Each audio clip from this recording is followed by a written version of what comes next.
Salut tout le monde, c'est Olétif, bienvenue sur cette nouvelle vidéo.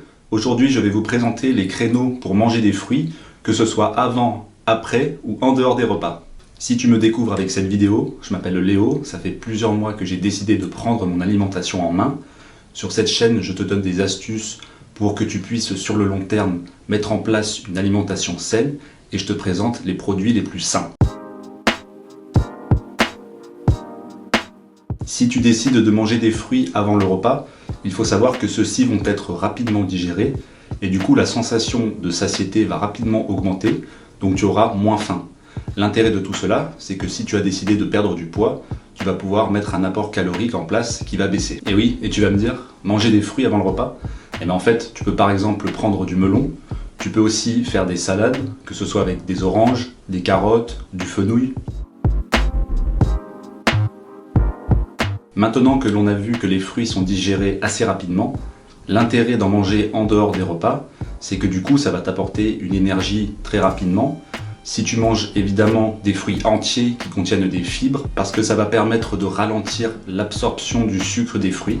Par contre du coup, il faut éviter de consommer des jus de fruits qui sont constitués de beaucoup de sucre, qui eux vont rapidement solliciter ton pancréas et du coup augmenter ta glycémie. Il y a une astuce assez simple à mettre en place justement pour ne pas trop solliciter la glycémie, c'est de combiner l'absorption des fruits en dehors des repas avec un autre aliment qui contient des protéines ou une épice. Certaines personnes ont tendance à penser que manger des fruits en dehors des repas va beaucoup trop faire monter leur taux de glycémie, mais c'est faux. Il faut savoir que par exemple, si tu passes ton temps à manger des viennoiseries ou même que du pain, ils ont un index glycémique beaucoup plus important, donc là ça va solliciter ton pancréas beaucoup plus rapidement. Et maintenant on va voir si tu décides de manger des fruits après le repas, c'est-à-dire en sortie de table ou pendant ton dessert. Donc là il faut savoir que c'est quelque chose de subjectif.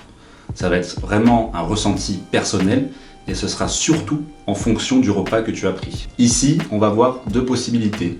Premièrement, les personnes qui n'ont aucun problème de digestion, et ensuite celles qui ressentent qu'il y a un problème à l'intérieur. Dans le premier cas, si tout est ok au niveau de la digestion, il va quand même falloir être vigilant. Je m'explique. Par exemple, si vous décidez de consommer un repas riche en glucides, que ce soit par exemple un sandwich, là il faut savoir que ce n'est pas forcément pertinent de manger un fruit, puisque votre taux de glucides est déjà assez élevé. Par contre, si tu manges un repas beaucoup moins sucré, par exemple que ce soit du riz ou de la viande blanche, là pour le coup ça peut être pertinent et a priori ça devrait bien se passer. Tu devrais avoir une excellente digestion et tu devrais te sentir très bien en dehors du repas. Maintenant dans le second cas, s'il y a des problèmes de digestion, que ce soit des ballonnements, des gaz, des troubles digestifs ou tout simplement des intolérances, il faut savoir que tous ces facteurs que je viens de te citer peuvent être engendrés par une mauvaise vidange de l'estomac, ce qui signifie que les protéines et les graisses vont être mal digérées. Et rajouter un fruit par-dessus, ça va pas du tout être pertinent.